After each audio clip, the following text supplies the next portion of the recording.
मी मंजुषा, मंजूस कोल्हापुरी किचनमध्ये तुमचं खूप खूप स्वागत। आज आपण बनवतोय भरपूर विटॅमिन्स, अँटीऑक्सिडंट्स तसेच आणखी अनेक पोषक तत्व असलेलं एकदम पौष्टिक असं टोमॅटोचं सूप, ज्यासाठी आपण हॉटेलमध्ये भरमसाठ पैसे मोजतो। ते टोमॅटो सूप घरी बनवायला खूपच सोपं आहे आणि तितकंच टेस्टीही लागतं। चला तर मग लगेचच सुरुवात करूया टोमॅटोचं सूप बनवायला। रेस्टॉरंट स्टाईल टोमॅटो सूप घरच्या घरी बनवण्यासाठी इथे मी 4 लाल भडक असे फ्रेश टोमॅटो घेतलेले आहेत। टोमॅटो जितके लाल भडक असतील तितकाच सूपचा रंगही छान लाल भडक येतो। त्याचबरोबर हा एक छोटा कांदा घेतलेला आहे। आता हे टोमॅटो आणि कांदा आपल्याला कट करून घ्यायचे आहेत। आपले टोमॅटो आणि कांदा कट करून तयार आहेत। आता हे दोन्ही एकत्र एका कुकरच्या डब्यात घालून घ्यायचे आहे आणि आता यात लसणाच्या 4 पाकळ्या आणि 8 ते 10 काळी मिरी घालायची आहे आणि यात हे सर्व बुडेल इतपत पाणी घालून मिक्स करून झाकून याला कुकरमध्ये 3 शिट्ट्या करून घ्यायच्या आहेत। आपल्या कुकरच्या शिट्ट्या होतील तोपर्यंत सूपमध्ये घालून खाण्यासाठी क्रूटॉन्स बनवूया। क्रूटॉन्स म्हणजे जनरली ब्रेडचे छोटे चौकोनी तुकडे करून हे तेलात डीप फ्राय केले जातात, परंतु यामध्ये ब्रेड खूप तेल शोषून घेतो, त्यामुळे ते खूपच तेलकट बनतात। त्यामुळे आपल्या इतक्या हेल्दी सूपमध्ये हे तेलकट क्रूटॉन्स घालून खाल्ले तर सूपचा पौष्टिकपणा कमी होतो। त्यासाठी मी हे क्रूटॉन्स तव्यात बनवणार आहे।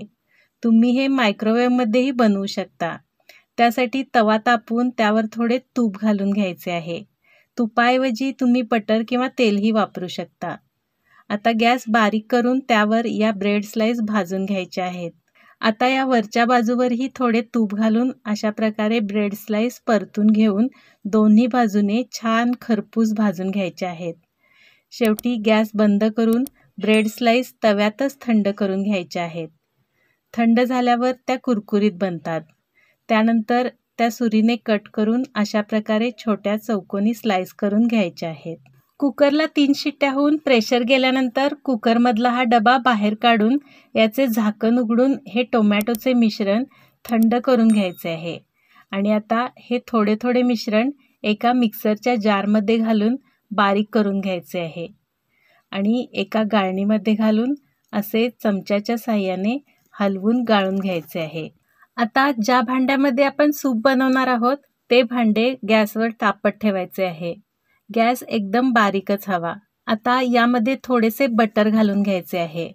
बटरऐवजी तुम्ही घरचे लोणीही वापरू शकता। बटर मेल्ट झाल्यावर यामध्ये 3 ते 4 लवंगा आणि दालचिनीचे अगदी छोटे 2 तुकडे घालून यावर लगेचच अर्धा चमचा कॉर्नफ्लोअर घालून पटपट हलवून घ्यायचे आहे।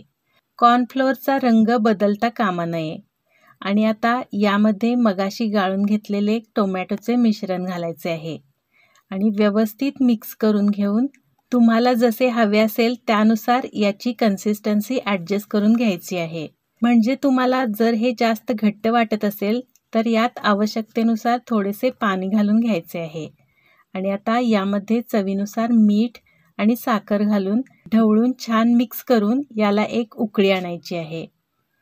तुम्ही पाहू शकता यामध्ये रंगासाठी काहीही न वापरताही याचा रंग किती सुंदर लाल भडक असा आलेला आहे, कारण आपण टोमॅटो लाल भडक असे घेतले होते। तसेच यामध्ये तिखटपणासाठी मिरची पूडही घालायची आवश्यकता नाही, कारण आपण टोमॅटो शिजवताना मिरे घातले होते। त्याचा तिखटपणा सूपला अगदी परफेक्ट होतो, परंतु तुम्हाला आणखी तिखटपणा हवा असेल तर तुम्ही वरून आणखी थोडी मिरेपूड घेऊ शकता। आपल्या सूपला छान उकळी आलेली आहे आणि आपलं सूप आता खाण्यासाठी तयार झालेलं आहे। आता गरमागरम हे सूप एका बाउलमध्ये काढून घ्यायचे आहे आणि त्यावर हे क्रूटॉन्स अर्थात ब्रेडचे तुपावर भाजलेले हे तुकडे घालायचे आहेत आणि गरम असतानाच याचा आस्वाद घ्यायचा आहे। या गरमागरम टोमॅटो सूपची टेस्ट खूपच अप्रतिम लागते। भरपूर विटॅमिन्स युक्त हे सूप आपल्या शरीरासाठी खूपच लाभदायक आहे। तर माझ्या या पद्धतीने तुम्हीही हे टोमॅटो सूप नक्की बनवून टेस्ट करा आणि रेसिपी आवडल्यास माझ्या चॅनलला सबस्क्राईब करून बेल आयकॉन प्रेस करायला विसरू नका। तसेच व्हिडिओला लाईक, कमेंट आणि जास्तीत जास्त जणांना शेअर नक्की करा। पुन्हा भेटूया आणखी एका मस्त रेसिपीसोबत. तोपर्यंत पाहत राहा माझा channel Manju's Kolhapuri kitchen. Thank you.